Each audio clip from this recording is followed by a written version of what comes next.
Good morning, everybody. My name is Kurt Sensky, and it's a privilege for me to serve as the Chief Executive Officer of Upbring. Upbring is a 136-year-old faith-inspired organization, and our mission here in the state of Texas and Louisiana is to break the cycle of child abuse by empowering children, families, and communities. New Hope is a very important part of our mission, and similar to some of the children that we care for at our residential treatment center, our foster homes who may have been removed for opioid addiction, these children also come from a very difficult journey. And our staff here are committed to praying for them. They're committed to providing them with case management services. They're committed to education. They're committed to providing everything a child needs in order to be successful. One of what we've experienced, Mrs. Trump, is that the evidence demonstrates that for any child to be successful, whether it's your child or my child or a child in Texas or a child here at New Hope, is that we need to surround them with what we call at Upbring the 5 markers of success. So that's safety. Safety's first. Life skills. Health. And health would be emotional health, trauma-informed care, spiritual health, as well as physical health. Education, you'll see our charter school later, and then vocation, so that every child has that opportunity to live out his or her calling. So we appreciate both you and Secretary Azar to be here today. We're honored to show you our shelter. It's a shelter that currently cares for 58 children, children who come from very difficult journeys, and we treat them like our own children. So with that, I'm going to allow the Secretary, of course, to say a few words and to introduce our special guest. Well, Dr. Sensky and Roy de la Cerda, as Program Director here, and to all of you, thank you so much for welcoming us here.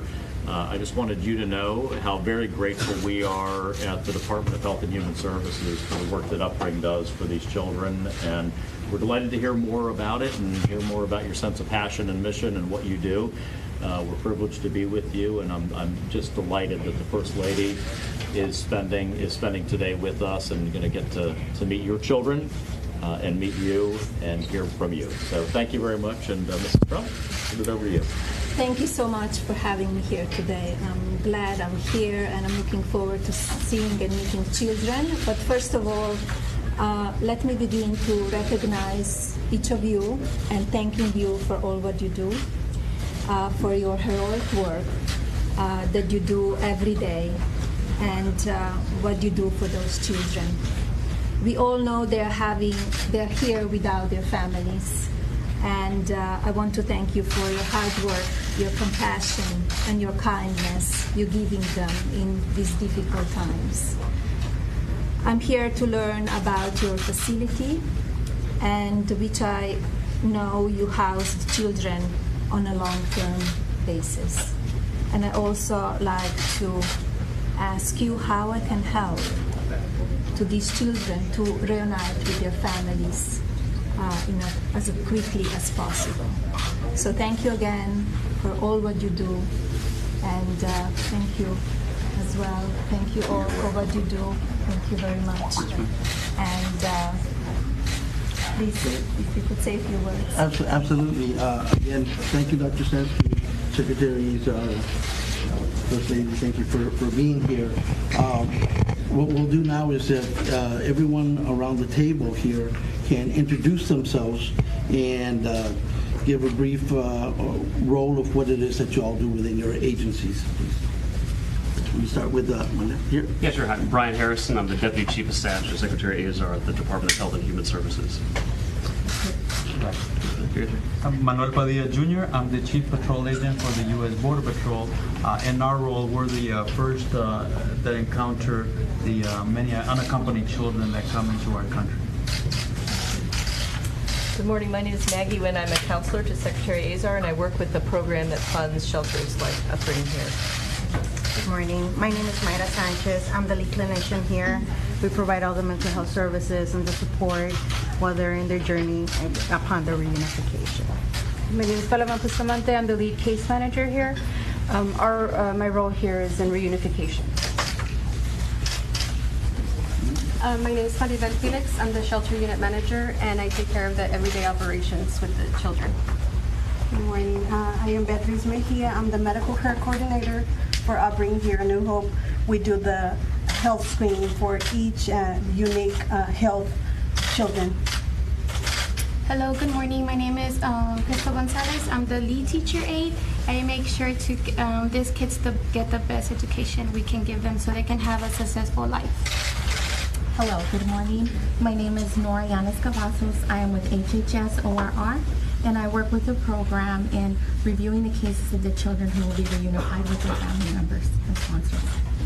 My name is Jose Gonzalez, and I'm the Field Specialist Supervisor for the Division of Unaccompanied Children Operations.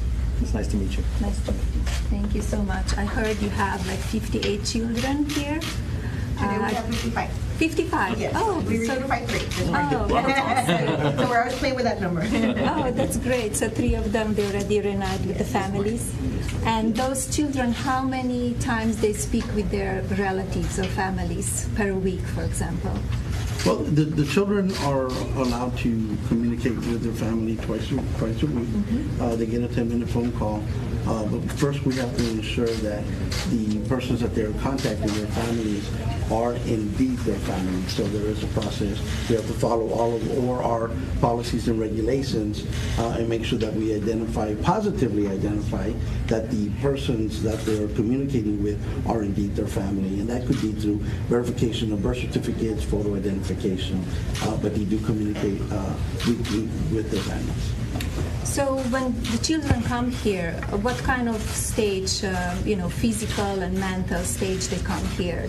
Are they distract? So what you would say, the percentage, how they come here? Well, clinician? Okay, so usually the great majority are Guatemalan. It's a higher percentage rate. Usually when they get here, they're very distraught in the sense that they don't know where they're at. They're thinking that they're going to continue in the process of just processing them. And when they see the environment and they see the other kids and they see the art, they start relaxing. So the first 24 hours are crucial for us, making sure that we got them the basic needs, showers, clothing, food, and before we even start the assessment. And within those 24 hours, our unit shelter managers in charge of, doing a brief update as to what's going on with them. That way we can address it immediately. And then eventually every department takes a turn to be able to further assess the needs of the kiddos. So it's a process. It's a process. Yes. But I heard they're very happy and they love to study. Absolutely. They love to go to school. Absolutely. Again, when the children first get here, it is a process. They go through an orientation. They go through a 24-hour initial intake. So this is where we get as much information as we possibly can from the children, again, to assess and make sure that we're not missing anything. If there's an immediate medical need, that is immediately addressed. If there's an immediate mental health issue or that needs to be addressed, we bring in our clinicians, and then we take it from there. After they do an orientation, they go through several orientations. They'll go through the shelter. They will go through case management orientation. Then they'll also go through clinical orientation. So they will get of understanding of their current placement. And again, this is to inform them and keep them as calm as possible and to reassure them that they are in a safe place, that they will be well taken care of here, that they don't have anything to worry about. Now they're in a safe environment. Free from abuse. Yes. And then, every day is something new with the children. We provide a lot of structure here. During the Monday through Friday schedule, they do attend class, and we try to educate them. We try to assimilate them to what the public school education system is going to be like. So, and then we also integrate recreational activities, spiritual care for the children, downtime for them. This is their home. And it's, they refer to these as shelters, but it is really a home for the children. This is their house. So their bedrooms are their bedrooms. And as you will see, First Lady, when we do the tour, you'll see the children and you'll see the smiles on their faces and you'll hear them giggle. And it's just fantastic. The staff that we have here, we just have a tremendous passion for working with these children. And we see them as if they were our own. Again, we do maintain boundaries and we do follow all the ORR policies and guidelines. But again, just the passion that is there in working with these children, ensuring that they're safe, and ultimately reunifying them with their families. How long is the time that the max time that somebody spent here that they're reunited with the family? Right now we are averaging currently 42 to 45 days. So it's not an extended stay, and we're always following our policies and procedures and guidelines as far as reunifications are concerned with the children. But the average length of stay currently is between 42 and 45 days. That's great. Madam First Lady, there is some occasions where some children do not have anybody to go back to. And then at those situations, they are further assessed by the legal service provider that can help identify if they qualify for some type of legal relief. And eventually some children will move on to refugee status and not unaccompanied children. And again, it's few and far between, but we do have that process where, some children do not have anybody to go to, whose families have been killed, murdered in just different, very tragic situations. And hopefully when you get to speak some of the children, to a couple of the children today, you'll see that there's not hope for them to go back to a country that they're leaving. So we get a broad spectrum. We have kids that come into custody and are reunified rather quickly if everything is in order. And then we have some children that will, unfortunately, and fortunately, stay within the system for a number of years until they can qualify for refugee status and move on to our other sister program, which is the unaccompanied refugee minor program. So these children, most of them come here alone, without parents?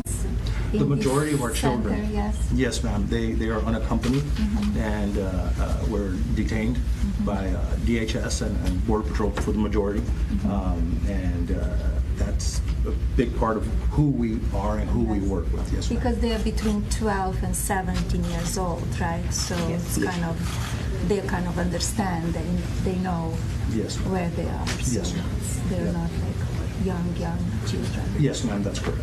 Do you have the capability to take care of younger children here, younger than 12? Our license, our state license, does allow us to take children up until as young as 6, but for the current census right now, ORR has asked us to stay within the 12 to 17 range. And Mr. Secretary, oftentimes we'll place younger children in our foster homes. Could you explain that process, how you do that? Sure. So at the time of detention or apprehension, we work very closely with our partners over at Homeland Security, and they identify young children from, let's say, 0 to 5 years old.